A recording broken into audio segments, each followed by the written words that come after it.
Un honor estar aquí presente con ustedes, aunque sea de manera virtual.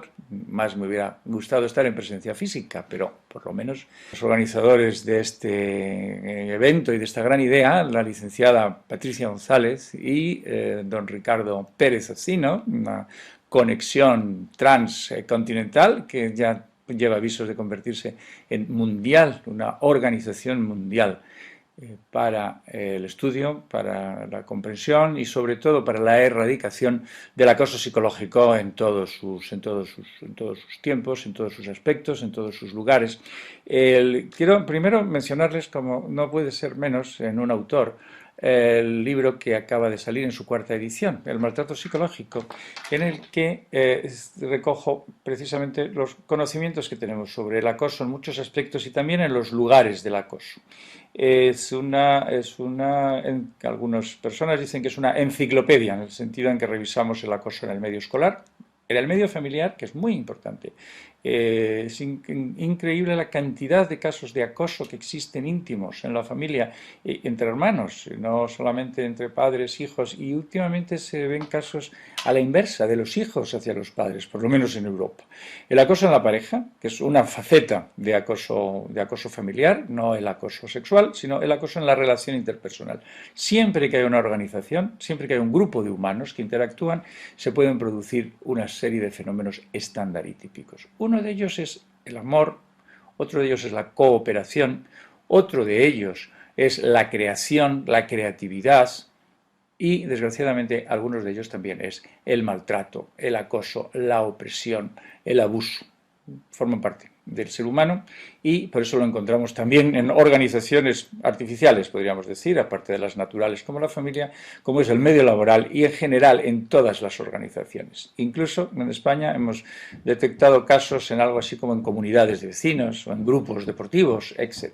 Siempre que hay un grupo humano se puede dar un fenómeno de acoso. En esta conferencia, por la intención de los organizadores, me voy a limitar a los aspectos del maltrato psicológico que tienen que ver con el medio laboral, que tienen que ver con el trabajo y que incluyen aspectos llamados mobbing. El bullying es un término que se refiere más al acoso psicológico en el colegio, por lo menos en Europa, pero los ingleses utilizan mucho el término de bullying también indistintamente. En el trabajo lo suelen llamar adult bullying, bullying de adultos. Harassment es un término muy amplio y muy correcto. Acoso moral es un término que ha tenido éxito en español por traducción directa de la obra de Marie-France Irigoyen, que escribió un libro sobre el harcèlement moral.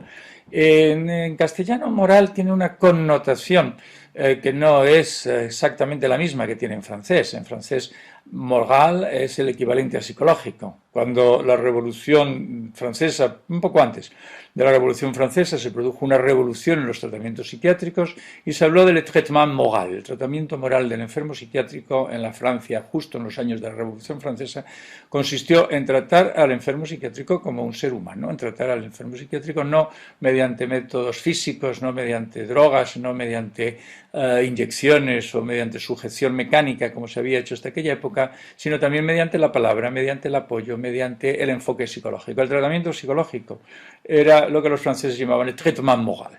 El harcèlement moral sería lo que nosotros llamaríamos, traduciéndolo, el acoso psicológico. Bueno, pequeños matices, pero ya que estamos en el tema es útil darnos cuenta de que hay pequeñas diferencias y que han dado motivos a distintos términos. Yo creo que sería importante unificar, pero tenemos un término más para complicar, que es el acoso institucional. El acoso institucional es una forma especial de acoso laboral, es una forma especial de acoso en las empresas. Comentaré un poquito más adelante porque es un tema que me ha interesado y que sé que además Ricardo Pérez Ocino, entre otros, también ha seguido el tema de acoso institucional. Heinz Lehmann, que fue el que introdujo el concepto en el medio laboral, lo llamaba psicoterror laboral, una forma de terrorización laboral, una forma muy gráfica y de manera más amplia también lo llamamos violencia en el trabajo. El acoso o los efectos del acoso se pueden entender dentro de un grupo general de síndromes de estrés. La patología generada por el acoso es diferente de la patología generada por las guerras, de la patología generada por la violencia física. pero es muy parecida, es muy próxima. En un tratado mío sobre los síndromes de estrés se recogen las similitudes, las diferencias y las conveniencias de considerar el acoso dentro del grupo general de síndromes de estrés, aunque es una categoría especial, por varias razones. Una desde el punto de vista diagnóstico y otra mucho más importante todavía desde el punto de vista terapéutico. El tratamiento del acoso psicológico, de los efectos del acoso psicológico, tiene muchos aspectos que son diferentes del tratamiento de las patologías psiquiátricas ordinarias y son más parecidas a las patologías derivadas de los síndromes de estrés. Empecemos por alguna definición básica. ¿Qué es el maltrato? El maltrato es la pieza básica del acoso, pero todavía no es acoso. El maltrato psicológico más simple es amenazar, insultar, criticar, despreciar, ridiculizar, acechar, toda la clase de acciones que se pueden hacer sin tocar a una persona para hacerla incómoda, para dañarla de alguna forma. Hay un segundo aspecto un poquito más sutil, que es inducir sentimientos negativos, sentimientos de miedo, sentimientos de desánimo, sentimientos de preocupación, desmoralización en el sentido de disminuir la capacidad de generar éxito, de generar victoria.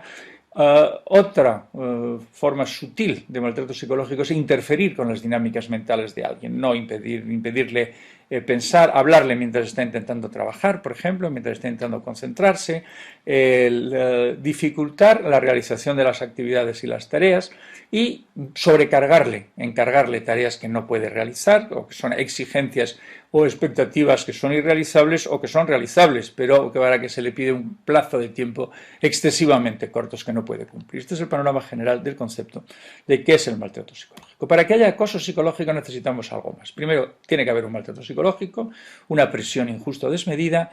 Esto tiene que ser frecuente, repetido y persistente. No es un acto ocasional pasajero que se da continuamente en la vida de todas las organizaciones, sino algo frecuente, repetido, persistente, sin posibilidad de escape ni defensa. El acosado no puede responder.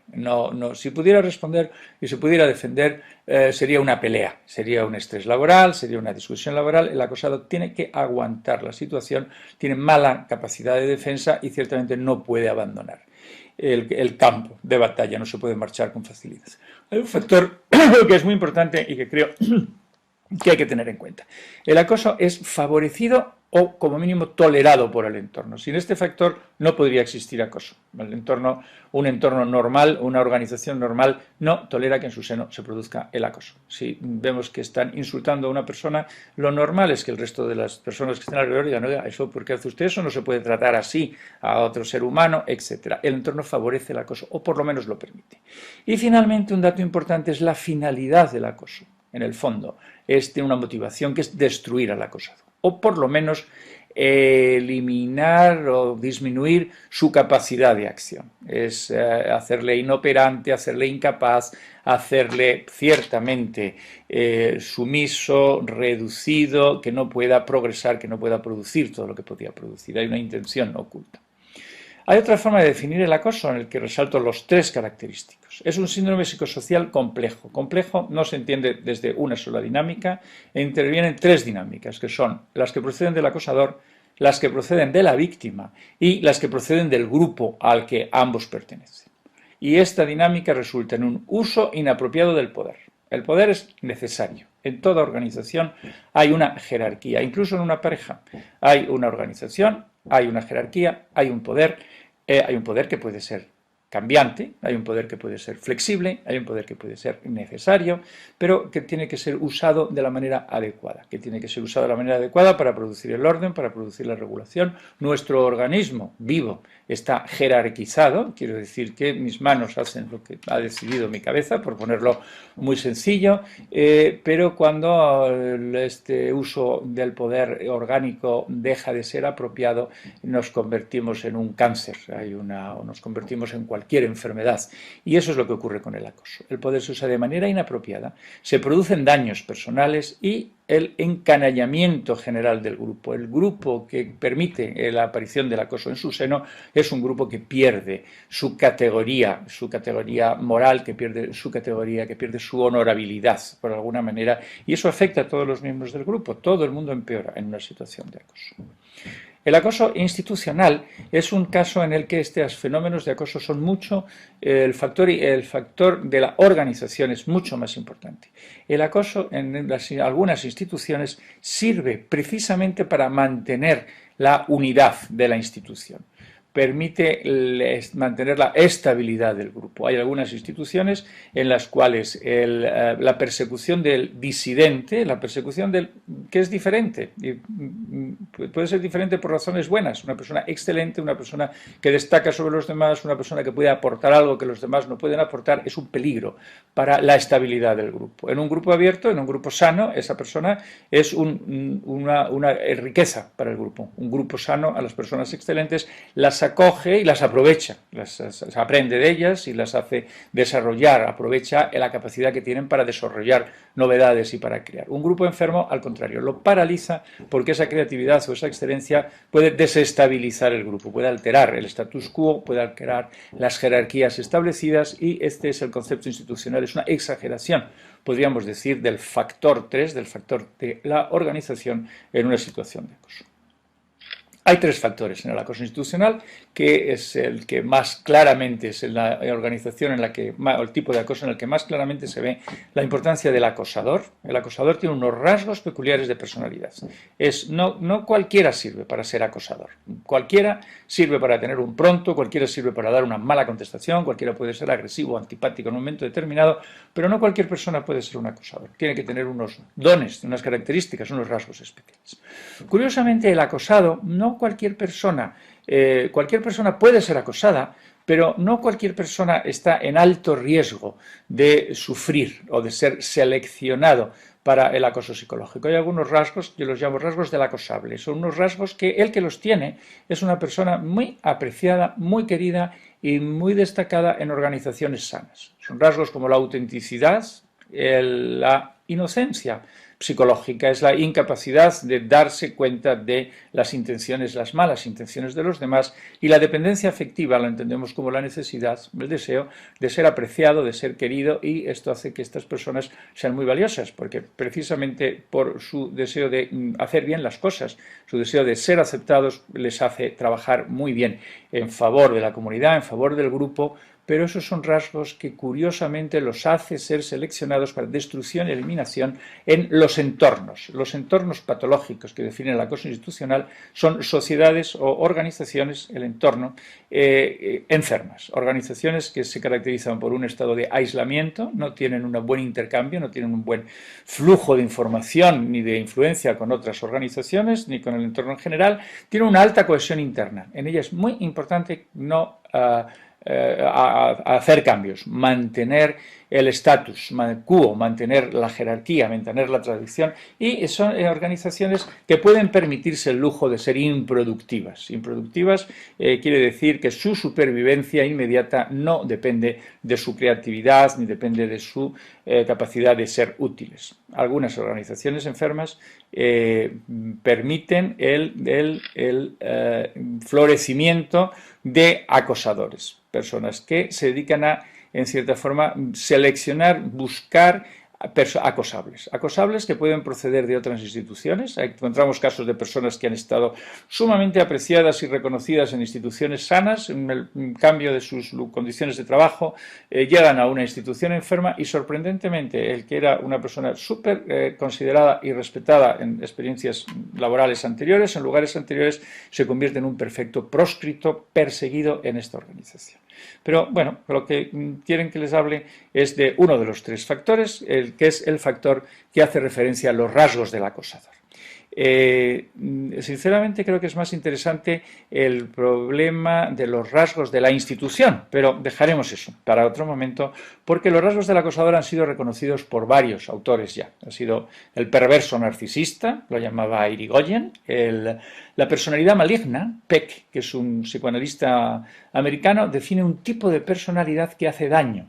Son personas que esparcen el dolor y la destrucción a su alrededor de manera natural. Es una personalidad maligna. La sociopatía agresiva sutil, decía Field. Hay sociópatas agresivos, que son navajeros o personas que insultan a los demás, los sociópatas clásicos, pero sutil decía, hay un sociópata agresivo que es muy sutil, no da la impresión, una persona muy educada, muy correcta, pero hace daño socialmente.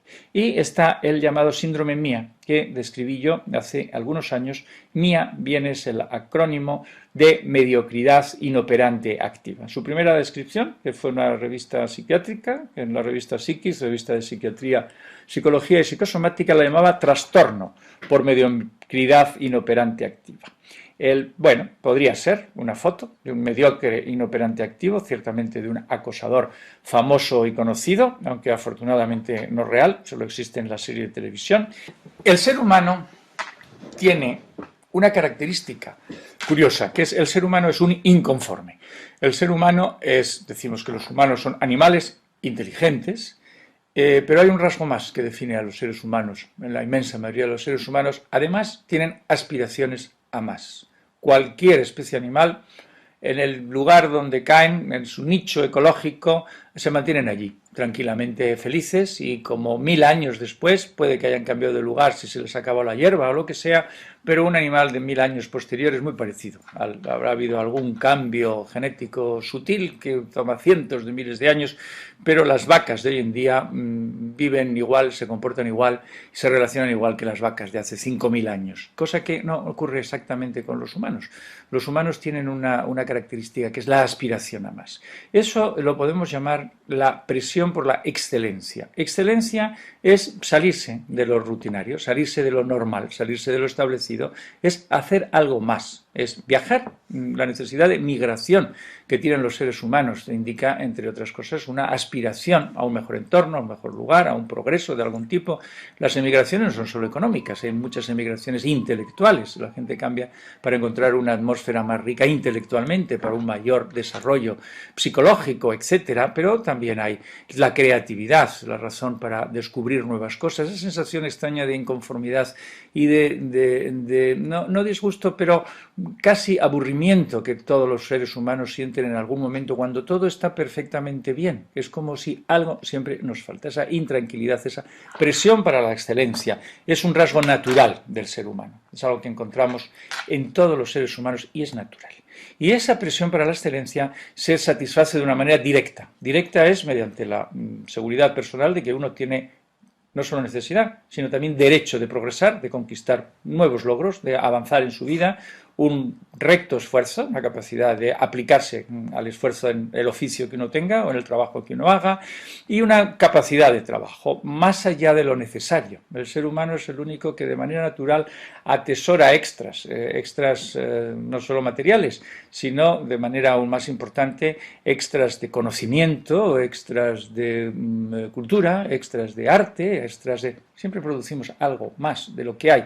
Esa capacidad de trabajo es la manera directa de expresar la presión por la excelencia, de una manera indirecta, de una manera vicariante, que es a través de la admiración que tenemos a grandes personas, a los sabios o a los grandes deportistas o personas que son excelentes por algo, despiertan admiración en el ser humano, y también a través de fantasías. Uno puede despejar o satisfacer su presión por la excelencia a través de algunas de historias de personas excelentes o a través de fantasías en que uno alcanza cotas de excelencia sin gran esfuerzo, simplemente imaginándolo. Estos son aspectos que muestran la tendencia natural a la excelencia. La excelencia produce una patología. Hay tres tipos de patología de la excelencia. Una es el exceso. El exceso es la ambición desmedida, el orgullo, la soberbia, la necesidad de crecer, lo que llamamos en psiquiatría, lo llamamos el narcisismo. El narcisismo es una patología de una persona que necesita ser el mejor, pero es una exageración, es excesivo, es demasiado. Otra patología de la excelencia es la que viene por el exceso de exigencia de uno mismo, el autoestrés, el forzamiento continuo, la incapacidad de descansar, de relajarse, de perder el tiempo, y que lleva a una adicción al trabajo, lo que los americanos han llamado el workaholic, el adicto al trabajo. La patología por distorsión son la frustración y el descontento permanente. Son personas que no se dedican a buscar la excelencia, sino que se dedican más bien a quejarse y a sufrir por la falta de excelencia que viven en sus vidas cotidianas.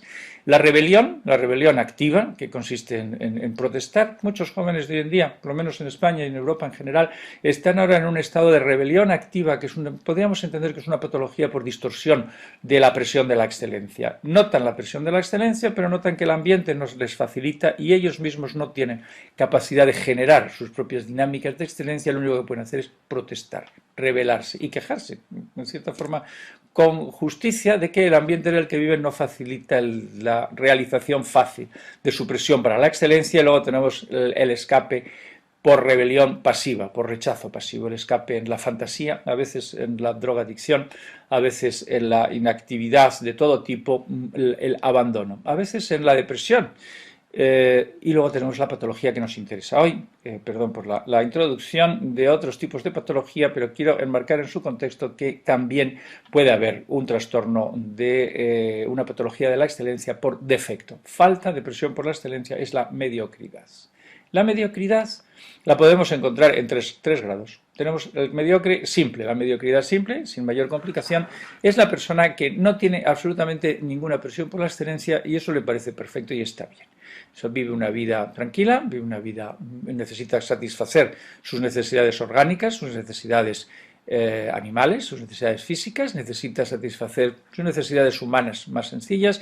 Podemos decir que es un ser humano sin presión por la excelencia, un animal racional, punto. No tiene presión por la excelencia y es feliz y es un buen consumidor, es una persona muy apreciada, podríamos decir, es un buen ciudadano en la sociedad de consumo, es un buen ciudadano, consume lo que le dicen que hay que consumir, sigue las instrucciones de los anuncios, sigue las instrucciones de las ideas o de los partidos políticos dominantes, es el hombre masa del que hablaba Ortega y Gasset hace ya muchos años y que, bueno, pues es necesario para la existencia de la sociedad y en cierta forma podemos decir que es una forma muy feliz de existir, especialmente en una sociedad de consumo que no ha entrado todavía en la bancarrota, en la que todavía el consumo es posible y fácil. Tenemos la mediocridad inoperante pasiva, en el que ya hay un problema, y es que la persona que la sufre es consciente de que existe la excelencia, pero no sabe cómo se hace, no sabe cómo se logra, no sabe cómo se aprecia. Llamamos inoperante porque sus esfuerzos raramente producen nada creativo, también se llama pseudo creativo. Puede hacer esfuerzos, puede hacer cosas, pero eso no sirve generalmente para nada, no aporta grandes cosas. Tiene un afán de excelencia que no realiza y lo que llamamos coloquialmente son los fatuos, los snobs, los pretenciosos, los impostores. Las personas que pretenden ser algo excepcional, que pretenden ser algo especial, realmente no lo son, pero lo fingen de manera más o menos convincente. No son muy peligrosos, excepto si en algunas organizaciones e instituciones alcanzan posiciones de poder y de prestigio, puede ser que para demostrar su supuesta excelencia sobrecarguen a sus subordinados de trabajos innecesarios. Son los típicos jefes que enseguida quieren hacer más papeleo del que ya hay. Necesitan cuestionarios, necesitan formularios, necesitan pilas de papeles para cada actividad, solamente para demostrar que están haciendo algo. Por eso los hemos llamado inoperantes. Lo que están haciendo algo que no sirve para nada. Bueno, es tremendo tener un jefe así, pero no es enormemente peligroso. El enormemente peligroso es el mediocre inoperante activo. El mediocre inoperante activo no solamente no sabe bien cómo conseguir la excelencia, hay algo mucho peor, es que la quiere destruir, necesita eliminar la excelencia, no la soporta. Persigue la excelencia, impone la mediocridad y persigue a todo aquel que no adopta una capacidad, que no demuestra su capacidad de mantenerse en la mediocridad sin ninguna dificultad. Es el que produce el síndrome de mediocridad inoperante activa. Un inciso que me ha llamado la atención también, hablando de la excelencia, es que cada vez notamos más en las organizaciones una preocupación por la excelencia. Cada vez notamos, hace algún tiempo nadie decía que una organización tenía que ser excelente, por la sencilla razón que se daba por descontado. O sea, era como decir que tenemos que respirar. Por supuesto que tenemos que respirar. Nadie dice que respirar es importante, excepto los asmáticos. excepto las personas que tienen una patología respiratoria grave, son conscientes de que la respiración es muy importante. Y yo creo que lo mismo está ocurriendo hoy en día. Las organizaciones que se empiezan a dar cuenta de la mediocridad en que se están sumiendo son conscientes de que necesitan ser excelentes. La obsesión por la excelencia es un síntoma de que la organización está descubriendo rasgos de mediocridad dentro de sí misma, y está bien. Quiero decir que por lo menos si empiezan a estar molestos por los síntomas, es posible que empiecen a buscar soluciones. Lo único que me preocupa es que eso favorezca no el desarrollo de la excelencia, sino que favorezca el ascenso de los pseudo creativos, el ascenso de los fatuos, personas que pretendan dar una imagen de excelencia sin realmente preocuparse de que eso sea real o de que eso sea creativo, de que eso sea efectivo. En todo caso, siempre será mejor que el estar dominado por mediocres inoperantes activos que, además de la mediocridad en grado tercero, en grado sumo, tienen otros dos factores más, rasgos de carácter. Uno es la envidia. La envidia es el sufrimiento por el bien ajeno. La envidia simple, hay tres tipos de envidia. La envidia sana, podríamos decir, es el fastidio que produce que a otra persona sea mejor. Y rápidamente se convierte en estimulación, en emulación, en admiración. La persona, el envidioso sano, entre comillas, es el que cuando ve que alguien hace algo mejor, inicialmente le molesta, pero enseguida reacciona diciendo, pues yo también quiero hacerlo tan bien como él. Está la envidia competitiva, en el que hay un puesto para dos personas, si la tiene él, no lo tengo yo, y viceversa. Está la envidia justa, que en grandes casos realmente es una mentira, es las personas que andan persiguiendo a aquellos que han conseguido algún beneficio, buscando a ver si al conseguir ese beneficio han incumplido alguna norma, han incumplido alguna ley o han hecho algún fallo, alguna cosa para poder desprestigiar y poder deshacer su éxito. Mi experiencia en muchos casos de envidia justa están relacionados más bien con la envidia maligna. La envidia maligna es la incapacidad de tolerar el bien de los demás. Hay una diferencia entre sufrir con el bien ajeno y hay un punto más que es el goce con el mal ajeno. Eso es lo que le pasa en la envidia maligna. No solamente sufren insoportablemente con el progreso de los demás, sino que disfrutan cuando los demás se hunden, cuando los demás fracasan. Un rasgo muy extendido, digamos, en grado mínimo en la sociedad, pero en los acosadores, en los mediocres inoperantes activos es enorme, es máxima. Son depredadores que destruyen sin beneficio. El envidioso competitivo pues, destruye cuando va a obtener un beneficio, lo hace por una razón. Está mal o no, no sé, pero bueno, tiene una razón. En cambio, el mediocre inoperante activo destruye sin razón, simplemente no soporta la excelencia y eso es un rasgo de personalidad, porque no obtiene ningún beneficio, no lo puede evitar. Y el tercer rasgo del mediocre inoperante activo es la necesidad de control. La necesidad de control tiene que ver, el que mejor explica la importancia del control es Erich Fromm, un psicoanalista alemán afincado en México durante muchos años, que define dos rasgos de personalidad que todos tenemos, un grado diferente, pero lo importante es el predominio de cuál de ellos. Hay un rasgo de personalidad que es la biofilia. La biofilia es el amor a lo vivo, es el goce con el crecimiento, con el desarrollo, con la creatividad, y la biofilia impone también una capacidad de tolerancia, porque la vida es bastante impredecible, la vida es irregular, la vida funciona como buenamente le parece, la vida se abre camino, la vida es, bueno, podemos podar los arbustos, pero lo normal es que crezcan por donde quieran, incluso dentro del tejado o dentro de la bañera, y al que le gusta la vida tiene que saber ser tolerante con la impredictibilidad de la vida. Y el otro rasgo que define Erich Fromm es la tanatofilia. No quiere decir que necesariamente que quieran matar, quiere decir thanatos, quiere decir muerte en griego, y la tanatofilia es que le gustan las cosas muertas, las cosas no vivas, las máquinas, aquello que puede ser ordenado, aquello que puede ser organizado, aquello que es predecible, aquello que es constante.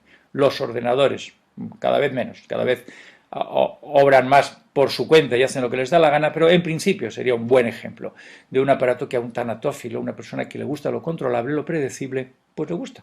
Una persona biófila le puede gustar más la agricultura, le puede gustar más el criar animales, le puede gustar más pues, la psicología, ciertamente.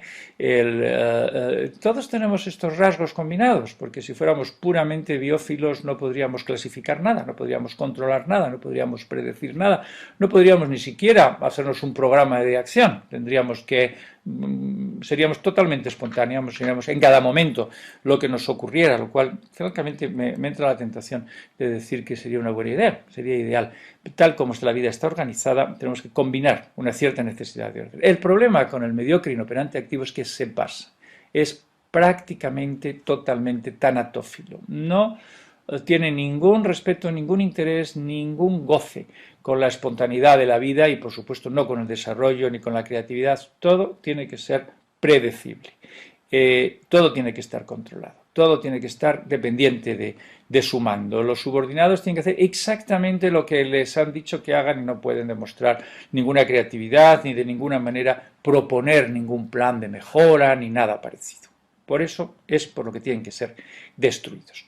Bien, esta parte de la mediocridad inoperante activa lo tengo que dejar aquí porque me han pedido que incluya en mi charla también otro aspecto importante, que es cómo medir el acoso psicológico. El acoso psicológico es el maltrato, el acoso psicológico es una situación desagradable, es una situación insoportable, pero hubo un autor que fue Heinz Lehmann, que en los años 80 desarrolló un cuestionario que él lo llamó el inventario de terror psicológico, de Psychological Terrorization. Era un inventario de 40 ítems, 45 ítems de los años 80. Nosotros hemos adaptado este cuestionario partiendo de los trabajos de Lehmann, hemos repetido el trabajo en España. Hemos encontrado algunas diferencias sustanciales. La primera de ellas es que en España, por lo menos, hay 15 ítems, 15 situaciones que Lehmann no consideraba, pero que en nuestro medio se dan, y en el medio europeo, en los estudios que hemos hecho, también se dan. Ha habido cambios, Lehmann hizo sus estudios en el norte de Europa, puede ser que los países más mediterráneos, más latinos, tienen más creatividad y eso afecta también a los acosadores que descubren más formas, más estrategias de acoso. Entonces desarrollamos el instrumento que ha sido comercializado por la editorial TEA, que es una editorial de test, por la editorial EOS. La editorial TEA ha comercializado otro instrumento nuestro, el cuestionario de 100 síntomas, que es un cuestionario para medir psicopatología, y este ha sido comercializado por la editorial EOS, otra editorial de tests importante en España, y lo hemos llamado en honor, a pesar de que es sustancialmente diferente del instrumento de Lehmann, porque incluye una forma de medir los eventos distinta. El cuestionario de Lehmann era dicotómico, es decir, preguntaba determinada estrategia. En el trabajo le saludan o sí o no. Entonces había posibilidad de decir sí o no. Nosotros hemos considerado que hay grados de salud. En el trabajo le saludan. Sí, normalmente, pero me saludan pero poco, me saludan con desgana y con desánimo y no me saludan en absoluto ni me miran como no existiera. No me saludan, pero hay 4 grados. Entonces hemos considerado importante el establecer este matiz, este sutil, esta forma que los psicólogos llaman método Likert, de evaluar una dimensión de una manera progresiva, de una manera no dicotómica, sino en distintos grados. Y además hemos añadido las 15 estrategias y hemos encontrado unas variables distintas de las de Lehmann, que yo creo que son más actuales y más adecuadas también a nuestro medio cultural, y hay algunas estrategias de acoso que son prácticamente universales. Hemos hecho una estadística y los superiores no le dejan estresarse, es una queja que presenta el 91% de los acosados.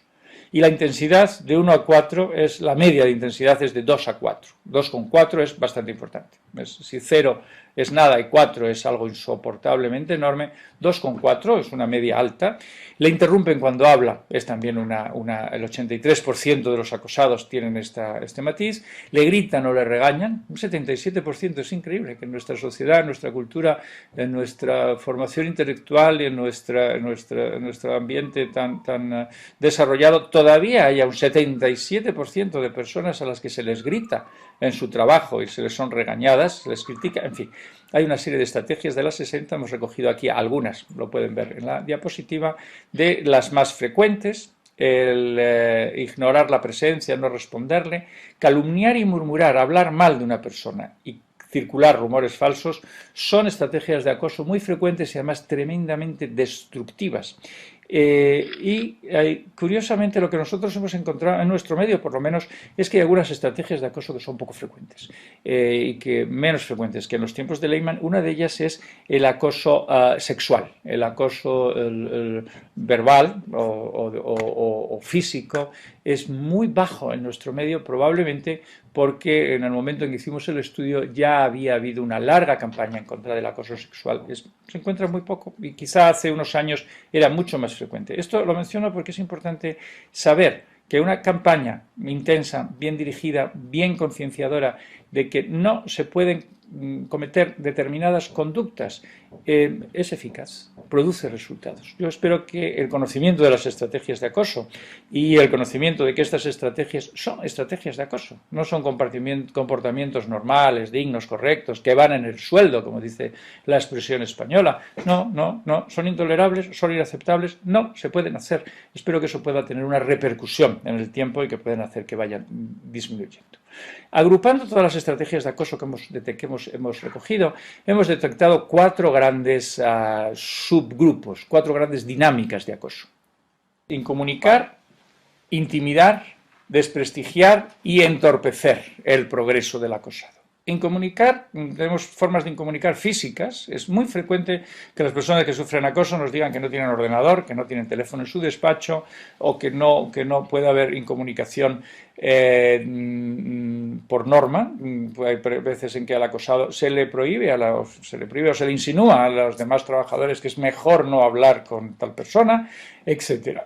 Puede haber intimidación directa o puede haber una intimidación indirecta, de ese tipo de amenazas más o menos veladas. El desprestigio puede ser un desprestigio laboral, puede ser un desprestigio sobre las capacidades, hablar mal de las capacidades de una persona, o puede ser un desprestigio incluso personal, criticar a una persona por aspectos personales o de su vida privada, etc. Y entorpecer el progreso es especialmente duro y dañino para aquellas personas con presión de excelencia y para aquellas personas con deseo de agradar a los demás con su esfuerzo y con sus méritos, a los que se les impide hacer nada valioso. Este sería el resumen. El estudio factorial de las diversas estrategias de acoso nos ha llevado a descubrir estos 4 dinámicas que a su vez con las subdivisiones son 6 dinámicas y que se pueden establecer, se pueden medir y se pueden catalogar con el instrumento que hemos llamado en honor de Lehmann el LIPT 60, porque tiene 60 ítems.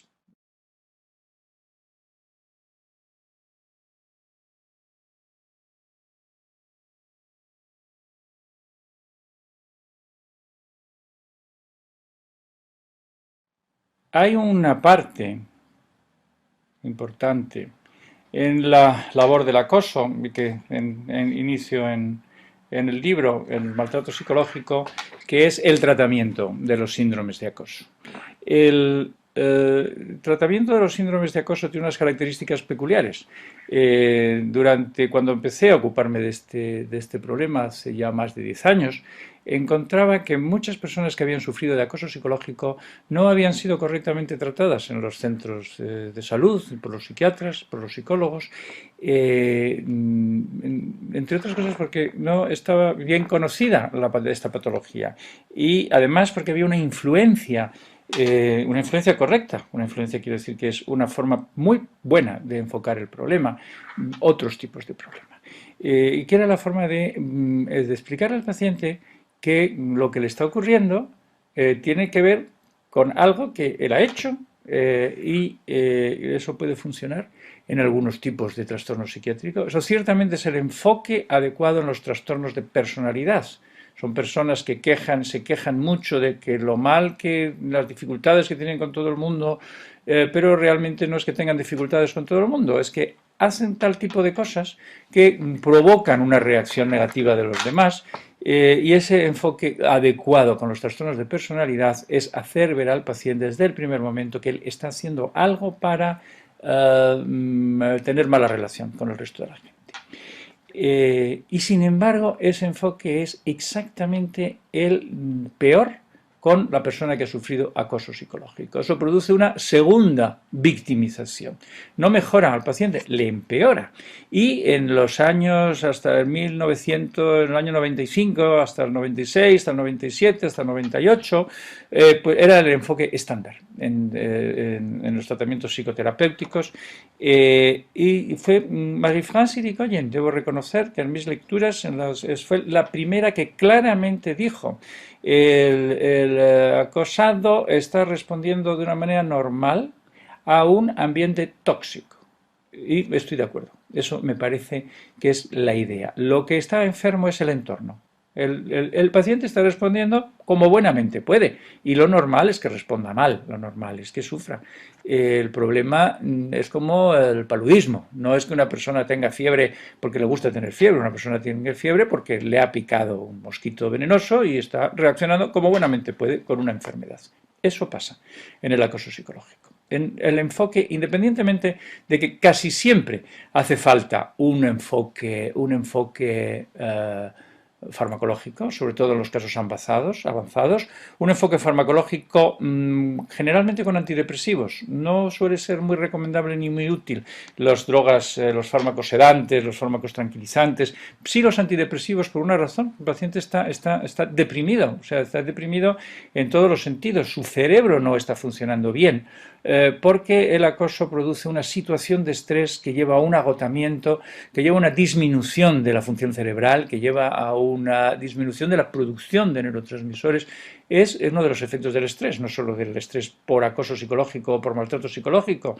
El estrés por sobreesfuerzo lleva al mismo tipo, el estrés ambiental de cualquier tipo lleva a las mismas alteraciones cerebrales, pero el enfoque es fundamentalmente psicoterapéutico. Con todos los tratamientos, hemos tratado más de 600 personas con síndromes patológicos derivados del acoso psicológico, fundamentalmente derivados del maltrato psicológico, también personas con experiencia de maltrato psicológico familiar, aunque el desarrollo es distinto. Hay una cosa que no voy a hablar en esta conferencia, muy a mi pesar, porque me parece muy importante, que es los síntomas que produce el acoso psicológico y el desarrollo de estos síntomas. No solo los síntomas inmediatos, sino cómo evolucionan a lo largo del tiempo, los 4 modelos de evolución importante que hay a lo largo del tiempo. Pero lo importante es el tratamiento. El tratamiento, descubrimos que este enfoque apropiado para las personas que habían sufrido acoso psicológico se podía extrapolar a otras personas en situación de crisis, a otras personas que habían sufrido, que sufrían patología derivadas de o producidas por dificultades en el entorno. Lo hemos llamado una norma o un progreso de autodominio en 7 pasos. Hemos clasificado las intervenciones terapéuticas en 7 etapas, en 7 niveles, son 7 procedimientos que a su vez se pueden clasificar en 3 grupos. El primer grupo es terapia. El primer nivel es la terapia. Terapia quiere decir que la persona está sufriendo unos síntomas, está funcionando por debajo de su capacidad normal de función, aparte de estar sufriendo, está disminuyendo su capacidad de funcionar, de rendir, de relacionarse, etc. El primer paso en la terapia lo hemos llamado tomar posesión. Tomar posesión quiere decir que los problemas que uno tiene son propios y que la solución que uno va a dar a esos problemas es propio y que la recuperación solamente la puede hacer uno mismo, la curación solamente la puede hacer el enfermo. Un momento.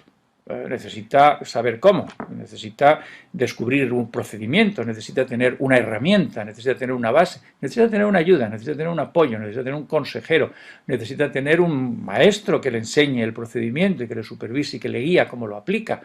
Es cierto, no lo puede hacer solo, necesita que alguien se lo explique, le enseñe, le apoye, pero lo tiene que hacer él. Es como ir en coche. Uno tiene que conducir el coche, estás conduciendo tu propio vehículo, que es tu propia vida, lo tienes que hacer. Es imposible, el vehículo no funciona, está todo roto, uno no ve, uno no. ¿De acuerdo? Sí, pero es tu vehículo y es tu vida. Entonces, esto es importante, el importantísimo descubrimiento que quiero transmitiros es la gran diferencia que hay entre el concepto de responsabilidad y el concepto de culpa. En el método terapéutico antiguo se confundía. Cuando se decía, bueno, tu vida es tuya y tienes que ser capaz de superar tus problemas y defenderte de la gente que te acosa, perfecto. Y la forma de decirlo y la forma de entenderlo era que era el paciente era culpable de lo que le estaba pasando, tenía la culpa. Es un gran error, no es culpable. Los culpables son los que le han acosado, los que le han maltratado, los que le están haciendo la vida imposible. Ahora bien, es lo que sí es responsable de su curación. Responsable quiere decir la persona que responde. La persona que responde es cuando dice, ¿quién es el responsable de que Pepito esté sano y feliz? Pepito. Él es el responsable, él responde de su vida, de su curación, de su salud. Y el gran error de muchos acosados y también de muchos terapeutas, que caen en el extremo opuesto, de decir, bueno, el acosado, pobre, hay que ayudarle, hay que sacarle adelante, hay que tal. Un momento. El único que puede salir adelante, el único que puede curarse es él. Necesitas saber cómo se hace, claro, para eso estamos los terapeutas, o sea, nosotros somos los que conocemos el método, el procedimiento y tenemos que transmitirle, enseñarle, y aquí viene el gran concepto básico de la que hemos llamado después, porque ha seguido evolucionando este método y ahora se llama la psicoterapia secuencial integradora. El gran concepto es que el paciente va progresando desde un estado de daño total, incapacidad total, depresión absoluta, en el que está a punto de considerar que la muerte es mucho mejor que lo que él está viviendo en ese momento, a un estado progresivo en el que llega a ser lo que podríamos llamar un maestro de bienestar a su alrededor, en que llega a convertirse en una personalidad positiva que no solamente está bien y supera las dificultades del entorno, sino que es capaz de transmitir, trasladar esta experiencia, esta capacidad sin gran dificultad a su entorno, incluyendo a sus familiares, incluyendo a sus compañeros, incluyendo a sus amigos. Ese progreso es lo que hace maravillosa la psicoterapia secuencial integradora, como de manera progresiva, en 3 niveles, cada un nivel en 3 etapas, se va progresando del 0 al infinito, podríamos decir, se va progresando de la más absoluta desgracia a ser no solamente una persona feliz, estable, creativa, sino alguien que puede ayudar y mejorar el entorno. Bueno, eso se hace con método. Los seres humanos han construido pirámides con método. De las piedras del desierto han salido grandes ciudades. ¿Por qué? Pues nuestra capacidad, estamos hechos para eso. Y el primer paso es tomar responsabilidad de nosotros mismos. Lo hemos llamado tomar posesión de la capacidad que uno tiene, tomar posesión de sí mismo. Puede ser que lo único que uno tiene es una sensación de gran sufrimiento. Hay que tomar posesión. Les diré que las personas que están en el estadio 1 es un gran reto terapéutico. No todos los terapeutas encuentran fácilmente la manera de ayudar al paciente a tomar posesión. Hace falta un gran periodo de relación empática, hace falta un gran periodo de experiencia en validación. La empatía interactiva es la que es útil. La empatía simple de que yo me doy cuenta de lo que tú sientes no tiene mayor utilidad. Lo que sí que tiene una enorme utilidad es que yo me doy cuenta de lo que tú sientes y tú te das cuenta de lo que yo siento en relación con lo que tú sientes. El paciente está sufriendo y yo capto su sufrimiento, pero capto una cosa más importante todavía. Capto qué sentimiento o qué acción mental puede mejorar ese sufrimiento, y eso es lo que transmito. La empatía es interactiva. El paciente que no entiende al terapeuta no se va a curar por mucho que el terapeuta le entienda. Y lograr esa interacción, esa validación mutua, es parte de la terapia. No es ningún milagro, no es ningún misterio, se hace. Hay que saber hacerlo. Como todas las cosas se aprenden, con la práctica, con la observación, con la repetición. El concepto de responsabilidad puede tomar. Hay muchos pacientes que llegan ya con su etapa 1 completa, llegan ya directamente para aprender la etapa 2, pero hay pacientes que no. Hay pacientes que necesitan años para superar la etapa 1. Es algo que hay que saber. El primer paso, y no solamente ya nos salimos del tratamiento del acoso, el primer paso en un tratamiento psicoterapéutico es saber, este paciente tiene la etapa 1 bien hecha, ya sabe que es responsable de su vida, de su existencia, de su felicidad y que lo único que necesita es mejorar sus métodos, sí, entonces pasemos a la etapa 2. La etapa 2 es aprender a mantener la calma, aprender a que pase lo que pase, ocurra lo que ocurra, hay siempre una actitud mental que podemos tener, que es mantener la calma. Mantener la calma quiere decir, recojo mis fuerzas y las guardo. Y ya veré luego qué hago con ellas, ya veré cómo las utilizo. Y si no las puedo utilizar de ninguna manera, me limito a recogerlas, a guardarlas y a esperar que pase la tempestad. Mantener la calma es totalmente imposible si uno no sabe cómo hacerlo. Mantener la calma es una técnica. Mantener la calma es una capacidad natural que todos tenemos y que es muy fácil de hacer en situaciones óptimas. En situaciones de estrés, en situaciones críticas, en situaciones difíciles es más difícil. Y existen procedimientos para aprender no a mantener la calma, sino a desarrollar la capacidad de mantener la calma. Son las técnicas de meditación, la técnica, después de ensayar y probar distintas técnicas de inducción de estados ampliados de conciencia, hemos decidido quedarnos con una modificación del entrenamiento autógeno, de la psicoterapia autógena. Es una técnica muy antigua, muy conocida, pero muy eficaz para aprender el procedimiento de mantener la calma. Pero repito, lo importante no es mantener la calma, no se trata de relajarse, no es relajarse, es entrenarse para que nuestro cerebro desarrolle, y como si estuviéramos desarrollando nuestra musculatura mediante la gimnasia, con el entrenamiento apropiado nuestro cerebro desarrolla de manera natural su capacidad de mantener la calma en la situación que sea. Incluso desarrolla también la capacidad de mantener la atención, lo mismo que se puede desarrollar la memoria, la capacidad de mantener la calma se desarrolla con el procedimiento adecuado. Y es importante saber que no es relajar. Ciertamente, la persona que sabe mantener la calma está relajada, es cierto, pero el objetivo no es relajarse, el objetivo es entrenar la capacidad natural de mantener la calma. Bueno, esto ya veréis los que sigáis el programa de formación en psicoterapia secuencial integradora, como esto es más interesante y más complejo de lo que parece, la diferencia entre relajarse y desarrollar la capacidad de mantener la calma. El tercer paso, cuando una persona sabe estar tranquilo, puede dar el tercer paso. El tercer paso lo hemos llamado minimizar el daño. Minimizar el daño quiere decir que siempre hay un daño. Descubrimiento importante en la terapia con los acosados es que, como es lógico, una persona que ha sufrido acoso no quiere sufrir. Es cierto, yo tampoco. Nadie quiere sufrir, todos estamos en contra del sufrimiento. Paradójicamente, el descubrimiento consiste en que el sufrimiento es inevitable. El daño es inevitable. Cuando nos llueve o nos da el sol, nos está haciendo daño. Cuando respiramos una bacteria, nos está haciendo daño. Cuando alguien nos insulta, nos injuria o impide que desarrollemos lo que tenemos derecho a desarrollar, nos está haciendo daño. El primer daño es el daño que no depende de nosotros, es el primer daño que ocurre, las circunstancias, las personas, las intenciones malvadas de otros o la pura casualidad, todo eso nos produce daño. El primer daño es inevitable. Y como es inevitable, no queda más remedio que aguantarse, aceptarlo, quedarse con él, y la vida es muy dura, de acuerdo. Pero hay otro daño, que es el segundo daño. El segundo daño es el que uno produce. El segundo daño es la respuesta destructiva que muchas personas, todos, de manera instintiva, tenemos ante el primer daño. Cuando decimos no hay derecho, esto es insoportable, es intolerable, la situación, la sociedad está enferma, la gente es malvada, y cómo he podido yo ser tan estúpido para no darme cuenta de que esto iba a pasar, etcétera, etcétera, etcétera, estamos cometiendo el segundo daño. El segundo daño es un gasto de energía y además es un daño sobreañadido, es un daño que lo estoy haciendo yo. Como lo estoy haciendo yo, lo puedo dejar de hacer. Me puedo quedar, el primer daño no lo he hecho yo, no me queda más remedio que aguantarme. El segundo daño sí lo estoy haciendo yo, lo puedo dejar de hacer. Minimizar el daño es fácil cuando uno sabe mantener la calma.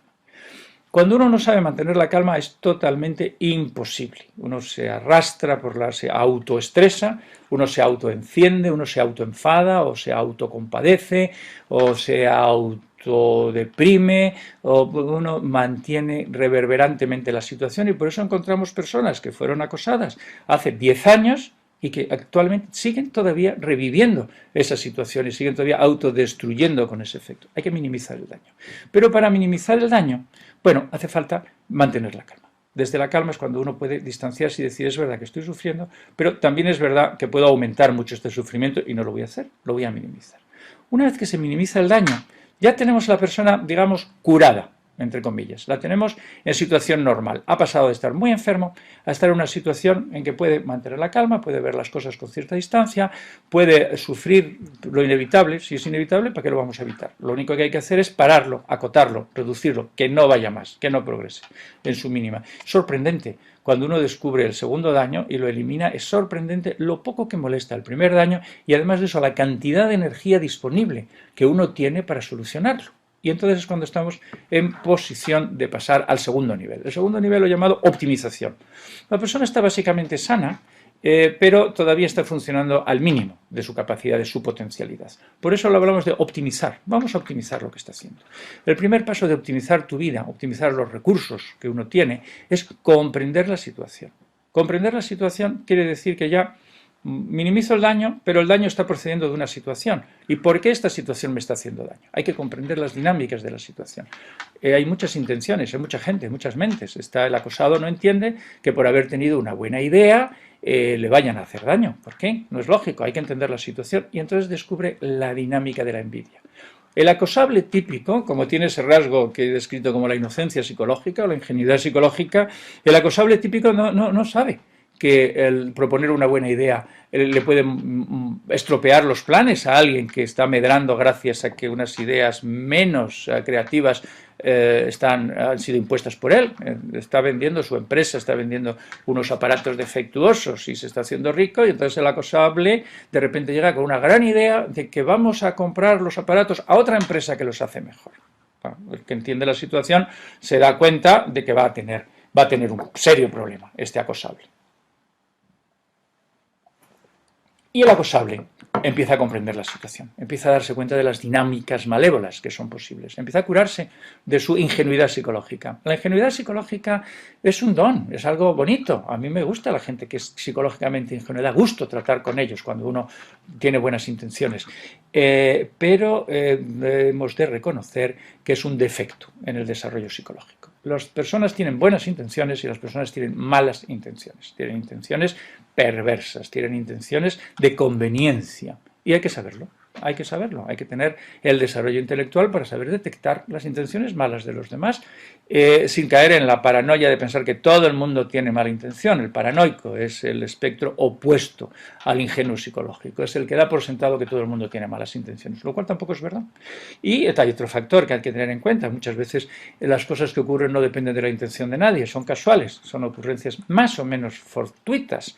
Azar. El azar es una palabra española, es una palabra castellana que viene del árabe y, según me han dicho mis amigos que saben árabe, yo realmente no estoy seguro, pero les creo, dicen que azar viene de otra palabra, azar árabe, que significa lo dado.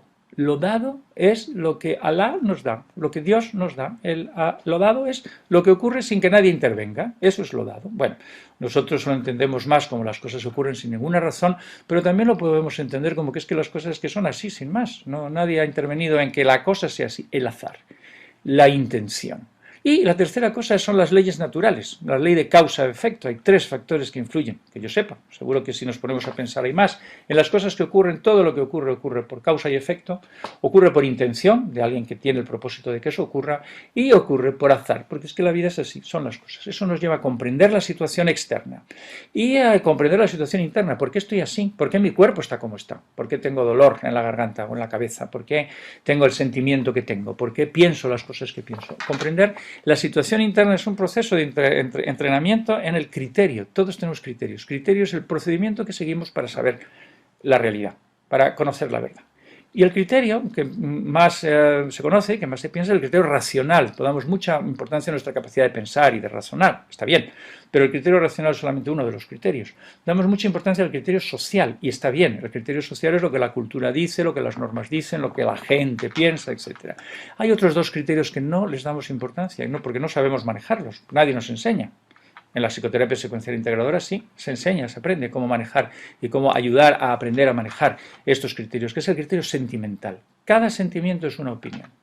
Cada sentimiento es una opinión tomada con una parte primitiva del cerebro, tomada con una parte directamente heredada de nuestros antepasados animales, mamíferos prerracionales. No podrían pensar, pero podrían perfectamente procrear, agruparse, huir, sobrevivir, medrar, extenderse, dominar la tierra, todo lo que ustedes quieran, sin razón, simplemente con un sistema cerebral que en nosotros está representado por el llamado sistema límbico, y ese aparato cerebral razona a su nivel. De esa forma de razonar nosotros lo llamamos sentimientos. Los sentimientos nos dan una información valiosísima si sabemos utilizarlos, y está el criterio sentimental. Y luego está el criterio corporal. A cualquiera que se fije en su cuerpo se dará algunos más y otros menos. A los que les pasa mucho les decimos que somatizan. El cuerpo responde. Cuando estamos en unas situaciones, hay gente que tiene dolor en el cuello, nota que tiene tensión en la espalda, nota que tiene tensión en las mandíbulas, nota que tiene un vacío en el estómago, notan una ansia, una dificultad de respirar. El cuerpo razona, el cuerpo responde, hay una inteligencia corporal.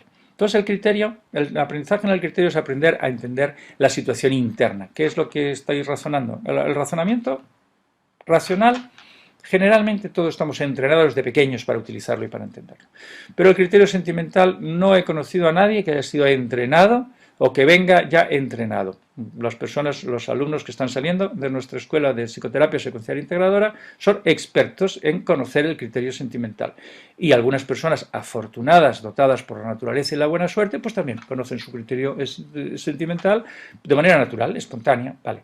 El criterio corporal es otro tercer criterio, que también, o cuarto criterio, que hay que conocer. El criterio de cómo está mi cuerpo reaccionando a distintas situaciones. Los cuatro criterios son distintas formas de entender la realidad. El criterio que verdaderamente importa es el quinto criterio. El quinto criterio es el compuesto. ¿Qué hago yo finalmente con mis 4 niveles de información? ¿Qué hago yo? ¿Qué decisión tomo? ¿Cómo actúo? ¿Qué posición voy a tomar?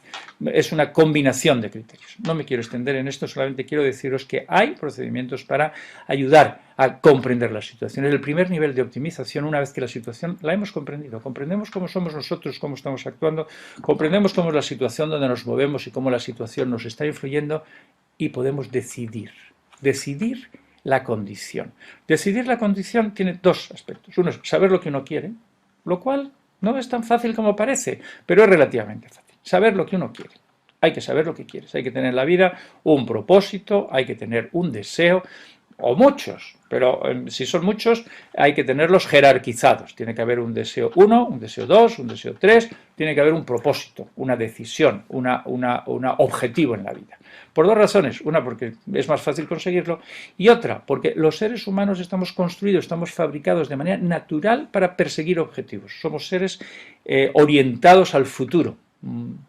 Supongo yo que eso a los animales no les pasa, pero nosotros tenemos un órgano cerebral que los animales no tienen. Nosotros tenemos la capacidad de prever el futuro, nosotros tenemos la capacidad de hacer planes para el futuro, nosotros tenemos capacidad de anticipar el futuro, y esa capacidad nos esfuerza o nos obliga o nos aconseja que en cada momento presente vivamos el presente, pero al mismo tiempo el presente incluye una predicción de futuro. En cada presente estamos viviendo inevitablemente una predicción, una anticipación del futuro, lo cual es mejor reconocerlo y decir, vale, tengo un futuro porque tengo una decisión de cómo quiero que sea mi futuro. Eso es saber lo que uno quiere. Y saber lo que uno quiere tiene otro matiz importante, que es qué es lo que estamos dispuestos a hacer para obtener lo que queremos. Yo quiero ser muy rico, pero francamente no quiero renunciar a mis amigos, ni quiero renunciar a actividades totalmente improductivas, y soy un poco perezoso, no me gusta madrugar, y he pensado que con tener dinero suficiente para vivir bien me basta, no quiero ser millonario. Bueno, sí que quiero, pero no estoy dispuesto a aceptar las condiciones necesarias para llegar a esa situación. Eso es decidir la condición. Decidir la condición es una combinación de saber qué es lo que uno quiere y al mismo tiempo decidir hasta qué punto, qué esfuerzo uno quiere hacer. Decidir la condición es complejo, más complejo que simplemente saber lo que uno quiere ya es importante. Decidir la condición, el segundo paso, es un poquito más complejo que eso. Ese es el segundo paso de optimización. Y el tercer paso de optimización es la proacción. Proacción es un término que he tomado de los especialistas, curiosamente, en personas como Covey, especialistas en management, especialistas en empresarios, pues a los empresarios les enseñan lo que es ser proactivo. Ser proactivo es simplemente hacer las cosas que hay que hacer para que algo ocurra en el futuro. Ser proactivo es lo contrario de ser reactivo. Ser reactivo es muy fácil. Ser reactivo es hacer lo que se nos ocurre en base a lo que nos ha pasado. Si usted me insulta, yo voy a reaccionar insultándole, o enfadándome, o deprimiéndome, no sé, cada uno tiene su forma de reaccionar específica. Ser reactivo es ser el efecto de las causas que los demás ponen en marcha. Ser reactivo es ser esclavo del pasado. Ha ocurrido algo, en consecuencia yo reacciono de tal manera en base a lo que ha ocurrido. Y además, normalmente, típicamente me siento muy justificado. Digo, ¿qué quiere usted que yo haga con lo que me ha ocurrido? Esto me lo enseñó una paciente. Perdón si alguno ya me ha oído la anécdota, siempre la repito porque no lo puedo evitar en acordarme y me enternece. Una paciente una vez deshecha en llanto me decía, pero doctor, ¿cómo quiere yo que esté con lo que me han hecho? Y tenía toda la razón del mundo. Y yo pensé en decirle, pues sí, tienes razón. Entonces de repente caí en la cuenta, me estaba haciendo una pregunta seria, me estaba haciendo una pregunta en la que le iba la vida. Me estaba diciendo, ¿cómo quiere usted que yo esté con todo lo que me han hecho? Entonces yo tuve una respuesta intuitiva totalmente, que fue decir, ¿cómo quiero yo que tú estés? Yo quiero que tú estés feliz, contenta, realizada, logrando todos tus deseos en la vida, así es como yo quiero que tú estés. Es verdad, yo quiero que estés. Y si no quieres tú estar así, es que eres tonta. ¿Cómo quieres tú estar? Pues bien. ¿Cómo vas a querer estar? Feliz. ¿Cómo vas a querer estar tú? Pues por encima de la situación, obviamente. Eso es lo que tú quieres. Ese es el paso 2. ¿Qué es lo que yo quiero? Y el paso 3 es la proacción. ¿Qué hay que hacer para llegar a donde yo quiero hacer? La proacción es ser causa de lo que va a ocurrir. La proacción es vivir en base al futuro, no ser esclavos del pasado, ser creadores de futuro. Tercer paso, cuando tenemos una persona así, cuando tenemos una persona que es responsable de su vida, que mantiene la calma, que cuando sufre un daño pues lo acepta pero lo minimiza, no deja que vaya más, que entiende las dinámicas que hay a su alrededor, sabe perfectamente cómo es él y cómo es su entorno, que es totalmente capaz de saber en todo momento qué es lo que quiere y que además sabe qué es lo que tiene que hacer para conseguir lo que quiere, que de manera espontánea, natural, reacciona como tiene que reaccionar para que las cosas sean como él quiere que sean. Cuando tenemos una persona así, hemos creado una nueva realidad, tenemos un nuevo ser humano, tenemos una persona que en ese momento está viviendo una vida distinta, tenemos una persona que primero detoxifica. En un ambiente tóxico, esa persona minimiza el daño, no solo el que él sufre, sino el que hay a su alrededor, reduce los problemas a su mínima dimensión. Hay problemas, pero son mínimos y aparte de eso estamos construidos fabulosamente para resolver los problemas. Es nuestra especialidad como seres humanos, es resolver problemas. El segundo, digamos, otro de los factores de la nueva realidad es que uno contagie serenidad. Ves la vida de una forma en que los demás dicen, pues tendrá razón, será esto perfectamente resolvible. Y el tercero es que enseñes el procedimiento, algunos de manera profesional. Algunos de manera profesional, nos dedicamos a eso, es nuestro trabajo. La psicoterapia secuencial integradora es nuestra forma de trabajar, pero hay mucha gente que no son terapeutas, que tienen cualquier oficio, se dedican a cualquier cosa, pero que saben cómo de manera no reglada, de manera oficiosa, de manera intuitiva, de manera casual, de manera incidental, cómo transmitir esta forma de ver las cosas que han ido aprendiendo a través de las etapas anteriores. Y así hemos llegado desde la más absoluta destrucción hasta ser una persona feliz, creativa y útil a la sociedad. Es decir, no es tan malo el sufrir acoso. Es empezar en el punto 0. Es decir, estoy en el punto 1 de mi existencia y quiero llegar al punto 7. Y ese es mi trabajo. Muchas gracias. He terminado.